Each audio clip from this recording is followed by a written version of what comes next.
Вот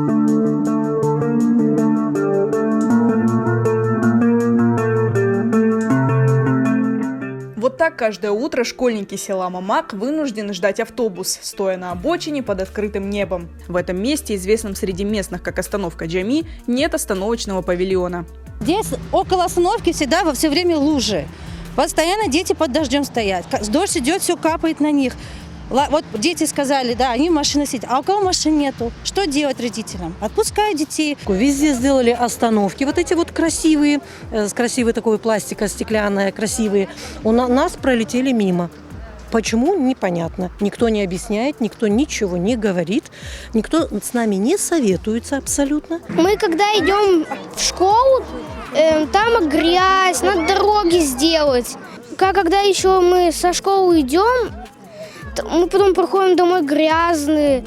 И когда на остановку приходим, тоже грязные. И когда мы тоже спускаемся на остановку, мы там можем упасть скользко. Когда идем, утром, бывает дождь, и нам придется на машинах ездить, а так неудобно. Вот когда пришел на остановку, там негде стоять, вот тут нет установки. Я хочу, чтобы сделали дорогу, площадку и поставили здесь остановку. Еще одна проблема жителей села Мамак – отсутствие нормальных дорог. Это улица с гордым названием Ветан – родина, жители которой мучаются круглый год. Летом здесь пыльно, зимой скользко, а после дождя грязно. А об уличном освещении местным жителям остается только мечтать. Посмотрите, какая вот у нас дорога, но очень сложная и детям, и старикам.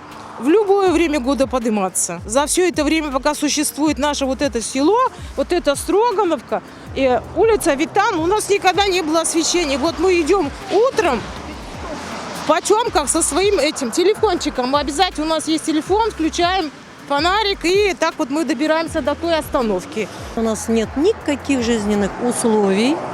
У нас нет ни газа, ни воды, у нас нет дорог нормальных, ни освещения. Хоть бы через столб нам свет поставили, через столб. Мы уже не просим на каждый столб. У меня в этом году поступила девочка в колледж, и она спускается где-то без 10-7, выходит на автобус.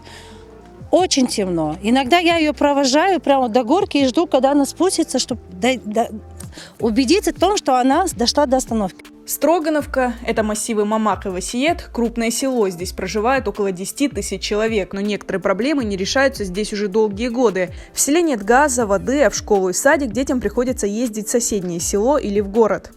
В этом селе нету ни школы, ни садика. Да? Это наша самая такая глобальная проблема, которая, я думаю, решится в ближайшее время с помощью власти нашей.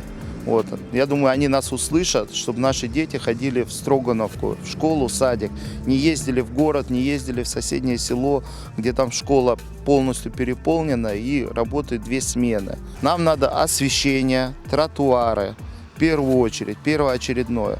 У нас не хватает остановочных павильонов, потому что дети в такую погоду, в холодную, они как бы находятся под открытым небом, мороз, дождь, снег, грязь. Остановочный павильон, по словам Усмана Мустафаева, появится уже в ближайшее время. Правда, не здесь, а немного дальше, у амбулатории, куда пока придется добираться по бездорожью.